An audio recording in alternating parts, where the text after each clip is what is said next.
Major Dinar, beginning with you, where did the Israeli military intelligence go wrong?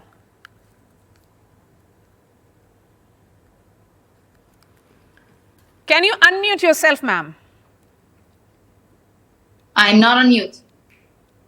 Can you Yes, hear me? please. We can hear you now. Wonderful. This is an important question. This is a question that needs to be answered thoroughly, calmly, and without bias. But for this to happen, Israel needs to be safe. The people of Israel need to be safe on all fronts. So right now we are focusing on fighting. And once the war is over, we can look into those serious issues.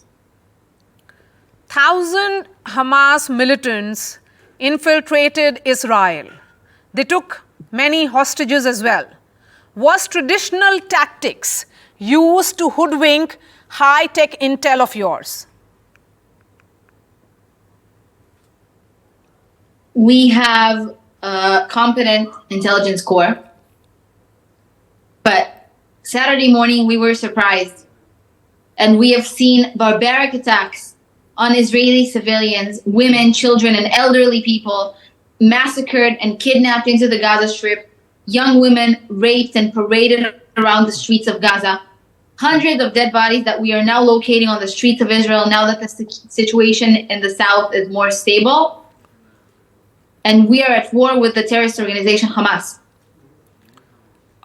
There are also reports suggesting, Major Dinar, that IDF helicopters are now attacking Lebanese territory. There are reports also hinting at how Prime Minister Benjamin Netanyahu has told President Joe Biden that Israel doesn't have a choice but to unleash a ground operation in Gaza. Is this the direction in which this war is headed?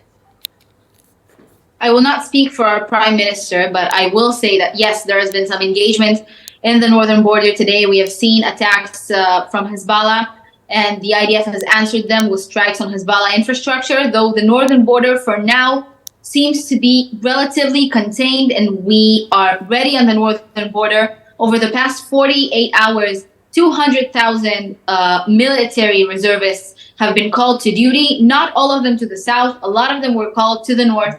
So the IDF is ready on the northern front if and when this threat comes. I want to understand, was there some kind of over-dependence on technology? The reason why I'm saying is because, the kind of surveillance system which Israel has in Gaza is almost unimaginable. But Hamas, on the other hand, did not use any technology. They went for rather Stone Age methods of warfare, and which meant essentially that it could not be really intercepted. Is that really the understanding? I think that the methods Hamas used are inhumane methods. They killed and tortured and took hostages.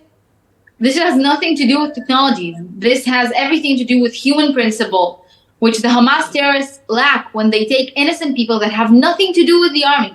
What wrongs could 4-month-old babies have done to the Hamas terrorists that they are treated this way? What wrong could a 97-year-old woman have done to the Hamas terrorists? It's not about technology. It's about barbarism.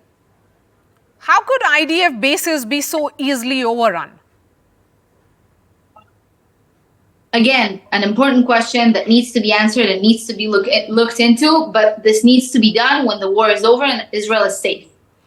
Before I let you go, I want to understand, are there more hostage situations which are live at present? What do we know about it? Currently, none that we are aware of. Please go ahead. Currently, no hostage situation that the IDF is aware of. Okay, so there's no hostage situation which IDF is aware. So thank you so much, Major Dinar, spokesperson of Israel Defense Forces, for sharing your thoughts.